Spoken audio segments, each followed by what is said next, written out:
Hello दोस्तों, आशा करता हूँ आप सब ठीक होंगे। दोस्तों, हमसे जुड़े रहने के लिए आज ही हमारा चैनल को सब्सक्राइब करिए और बेल आइकन जरूर दबाएं ताकि हमारा वीडियो का नोटिफिकेशन आप तक सबसे पहले पहुंचे। तो चलिए शुरू करते हैं आज की डरावनी कहानी बिना किसी देरी से। ये कहानी हमारे गांव की काली चुड़ैल के बारे में है। गांव के लोगों का कहना है कि वह जंगल के किनारे पर बने बरगद के पेड़ पर रहती है और वहां से गांव के बच्चों को देखती रहती है और जो बच्चा उससे पसंद आता है वो उस बच्चे को अपना शिकार बनाने के लिए तैयार रहती है। पर वो चुड़ैल इस गांव में नहीं आ सकती क्योंकि हमारे गांव में हनुमान जी का मंदिर है और उसे गांव के बाहर उस बरगद के पेड़ पर बांध रखा है। इसलिए वो चुड़ैल किसी बच्चे का उसके पेड़ तक आने का इंतजार करती है और फिर उसे अपने वश में करके मारकर खा जाती है। ऐसा गांव के सभी लोग बोलते हैं, इसलिए इस गांव का कोई भी बच्चा जंगल के किनारे पर खड़े उस बड़े से बरगद के पेड़ के पास नहीं जाता है। ये सब बातें सोनू शहर से आए अपनी मौसी के लड़के पिंटू से कह रहा था। पिंटू शहर का था और उसे इन सब बातों पर विश्वास नहीं था और वैसे भी ये बच्चे थे 10 से 12 वर्ष की उम्र के। पिंटू उनसे बोला, हा, ये सब झूठ है दोस्तों, गांव के लोग आपको झूठ बोलते हैं। तो सोनू उससे बोला, नहीं ये सब सच है और हम रात में तुम्हें उस चुड़ैल की आवाज सुना सकते हैं। तो पिंटू बोला, चलो ठीक है, आज शाम हम सभी इसी जगह मिलेंगे और फिर सब मिलकर उस चुड़ैल की आवाज सुनेंगे। ठीक शाम के 6:30 बजे सभी बच्चे पिंटू और सोनू सहित उसी जगह पर इकट्ठे हो गए। तब सोनू उनसे बोला, हमें उस चुड़ैल की आवाज यहाँ सुनाई नहीं देगी, हमें इसके लिए उस पुराने खंडहर के अंदर जाना होगा जो गांव के सबसे आखिरी में है। सभी बच्चे उस जगह गए और सब वहां जाकर उस चुड़ैल की आवाज सुनने लगे, पर उनमें से किसी को भी उसकी आवाज सुनाई नहीं दी। तब पिंटू बोला, मैंने तो पहले ही कहा था कि गांव वाले बस बच्चों को डराने के लिए उस चुड़ैल की कहानी बताते हैं। सभी बच्चों बोले कि नहीं, ऐसा नहीं है, रोज वो चुड़ैल रात में हंसती है और सभी से बोलती है कि मेरे पास आओ, मैं भूखी हूँ। ऐसा कहकर सब बच्चे उस जगह से जाने लगे और पिंटू भी उनके साथ साथ उनका मजाक उड़ाते हुए जा रहा था। सब बच्चे आगे थे और पिंटू उनके पीछे पीछे चल रहा था। थोड़ी ही दूर गया होगा कि तभी उसे किसी के हंसने की आवाज आई और किसी ने कहा, हा, मेरे पास आओ पिंटू, मैं भूखी हूँ। पिंटू ये सुनकर डर गया और कांपने लगा। उसके मुंह से आवाज नहीं निकल रही थी, पर किसी तरह उसने अपने भाई सोनू को आवाज लगाई। तो सोनू और बाकी के सभी बच्चे उसके पास दौड़कर आए और बोले, अरे तुझे क्या हो गया है, तू कांप क्यों रहा है? वो बोला कि मैंने अभी किसी को मेरा नाम लेते हुए सुना है, क्या तुम सभी ने भी सुना था? सब बच्चे बोले, नहीं, हमने तो कुछ भी नहीं सुना। सभी बच्चे बोले कि हमने तो तुझे पहले ही कहा था कि वो चुड़ैल की कहानी सच्ची है। सबने उसे उठाया और उससे कहा कि चल अब चलते हैं, कहीं वो चुड़ैल हमें देख न ले। सब बच्चे अपने अपने घर लौट जाते हैं और पिंटू और सोनू भी अपने घर लौट आते हैं। सब कुछ सही था, दोनों बच्चों ने खाना खाया और दोनों फिर सोने को चले गए। पर इधर पिंटू की हालत खराब हो गई थी, उसे नींद ही नहीं आ रही थी।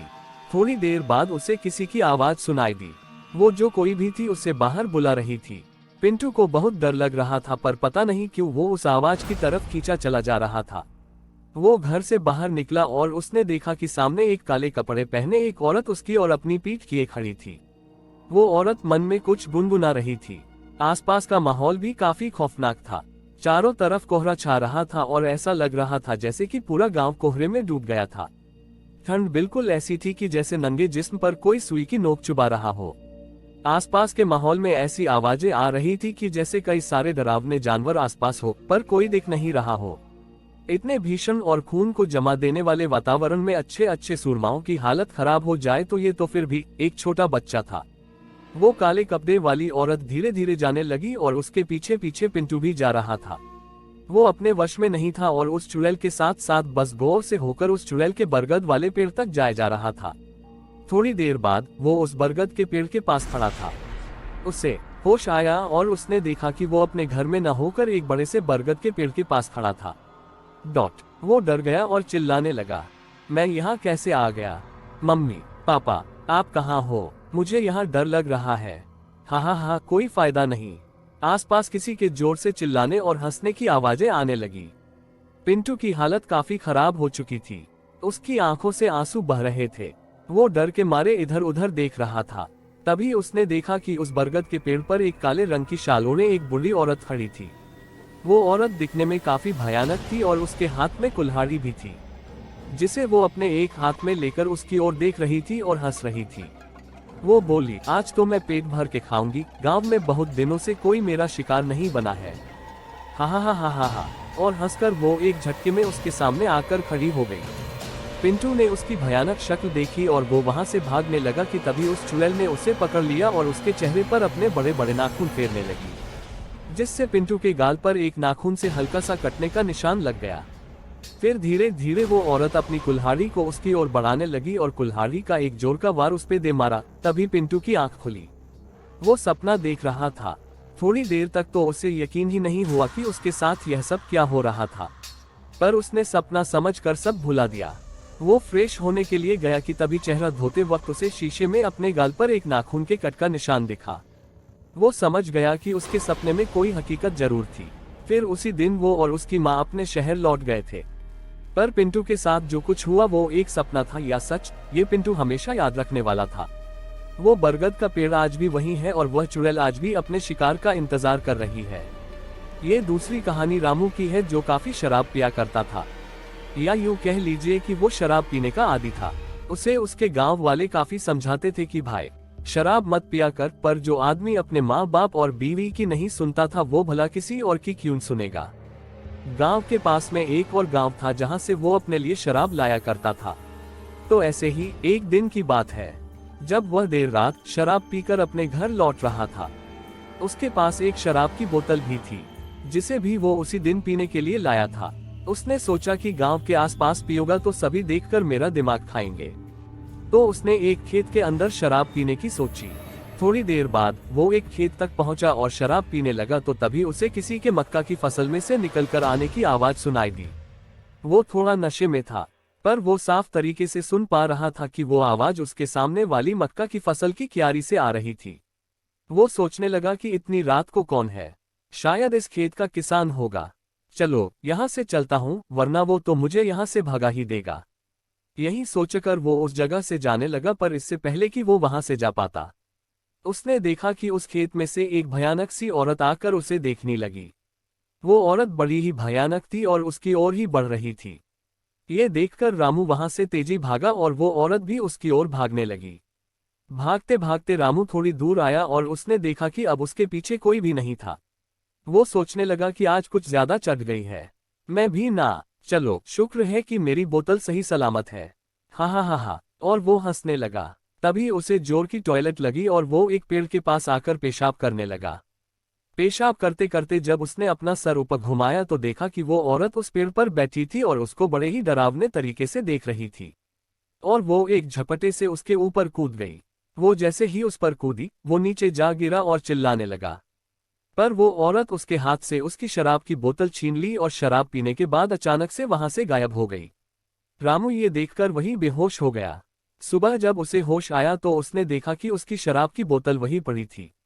उस दिन से उसने कसम खा ली कि अब से शराब नहीं पीऊंगा। तो दोस्तों चलिए बढ़ते हैं आज की दूसरी कहानी की ओर। ये कहानी तब की है जब मैं अपनी मौसी के घर छुट्टियां बिताने गया हुआ था। उस समय मेरी गर्मी की छुट्टियां चल रही थी। मेरे मौसा जी एक डॉक्टर है, तो उन्हें रहने के लिए एक क्वार्टर मिला हुआ था। वे उस क्वार्टर में दूसरे मंजिल पर रहते थे। उनके फ्लोर पर एक बालकनी थी जिसके पीछे की ओर एक जंगल था और रात के समय उस जंगल से अजीबोगरीब आवाजें सुनाई देती थी। ऐसे ही एक दिन की बात है जब हम सभी खाना खाकर रात में बालकनी में बैठे बातें कर रहे थे कि तभी मेरी मौसी का लड़का हमसे कहने लगा कि किसी में इतनी हिम्मत है कि वो रात के इस समय में इस जंगल के अंदर जाए। हम सभी हंसने लगे और उससे कहने लगे कि क्या फालतू की बात कह रहा है, भला कोई इस जंगल में इतनी रात में क्यों जाएगा, कहीं कोई जंगली जानवर मिल गया तो शामत पक्की है। हाँ हाँ हाँ, सब हंसने लगे। वो बोला कि मैं मजाक नहीं कर रहा हूँ। मेरे स्कूल के दोस्त बताते हैं कि एक बार ऐसे ही एक लड़का उस जंगल में चला गया, फिर उसका कभी कुछ पता नहीं चला। गांव के लोग बताते हैं कि उस लड़के को अपने पिता के जंगल में बुलाने की आवाज आई थी और वो उनकी आवाज के पीछे पीछे उस जंगल में चला गया और फिर कभी किसी ने उसे नहीं देखा।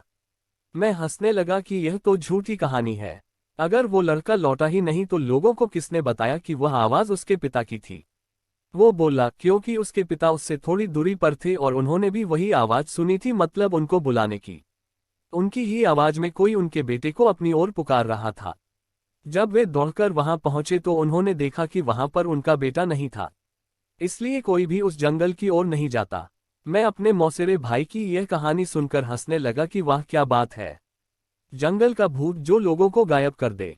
हा हा हा। फिर हम सभी उठकर टीवी देखने लगे और थोड़ी देर बाद में उस बालकनी में जाकर थोड़ी फ्रेश हवा खाने लगा। रात का समय में उस जगह अच्छी खासी हवा चल रही थी और मैं उस जंगल की ओर मुंह करके देखने लगा कि आखिर कौन होगा वो। क्या वो सच था कि तभी मैंने अपने मौसेरे भाई को उस जंगल के किनारे खड़े देखा। वो मेरी ओर नजर करके हंस रहा था और मुझसे इशारे में कह रहा था कि तुम भी यहाँ आओ। मैं चौंक गया कि अभी तो वो टीवी देख रहा था, फिर नीचे कैसे पहुंच गया। मैंने पीछे मुड़कर देखा, वहां वो नहीं था, तो मुझे लगा कि शायद ये नीचे चला गया है और मुझे भी नीचे बुला रहा है। वो अब मुझसे बोला कि अरे देख क्या रहे हो, नीचे आओ, थोड़ा सैर करते हैं। मैंने सोचा चलो थोड़ा घूम ले, तो मैं नीचे जाने के लिए दरवाजे तक गया ही था कि तभी मैंने देखा कि मेरा भाई तो टॉयलेट करके बाहर आया है। ये देखकर मैं सकपका गया। मेरे रोंगटे खड़े हो गए और मैं बस यही सोच रहा था कि अगर ये यहाँ है तो वहाँ नीचे कौन है। मैं उससे बोला कि तुम तो नीचे थे, इस बाथरूम में कब आए। वो बोला कि मैं तो यहीं था, मैं तो बाथरूम गया ही नहीं हूँ, तुम क्या बोल रहे हो। मैं उससे बोला कि मैंने अभी अभी तुम्हें उस जंगल के किनारे देखा था और तुम तो मुझे बुला भी रहे थे। वो बोला मजाक मत करो, तुम्हें क्या लगता है मैं डर जाऊंगा। मुझे पता है कि तुम मुझे डराने का प्रयास कर रहे हो, पर मैं नहीं डरने वाला। इतना कहकर वो टीवी देखने चला गया। मुझे यकीन नहीं हो रहा था कि ये मैंने अभी क्या देखा है। उसी रात मैं जब सो रहा था तब किसी की मुझे पुकारने की आवाज आ रही थी। वो जो भी था मुझसे कह रहा था कि मैं तुम्हारा कब से इंतजार कर रहा हूँ, तुम तो आए ही नहीं, देखो जल्दी आ जाओ, फिर हम दोनों साथ में इस जंगल के अंदर घूमेंगे। इस बार यह आवाज मेरे भाई जैसी नहीं थी, बल्कि किसी ऐसे बूढ़े आदमी की थी जो काफी लंबा होगा और बहुत ज्यादा सिगरेट पीता होगा। रात भर मुझे उसकी आवाजें आने लगी और फिर जब सुबह मैंने सबको ये बात बताई तो सबने मुझसे कहा कि ऐसा होना यहाँ आम बात है, तुम उस ओर ध्यान मत दो और अपना काम करो और भूल कर भी उस जंगल की ओर मत जाना।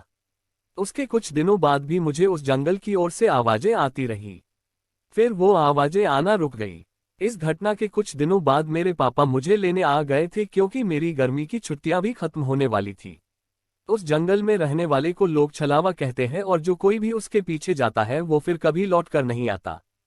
तो दोस्तों आज की कहानी में बस इतना ही। आशा करता हूँ आपको हमारी ये कहानी जरूर पसंद आई होगी।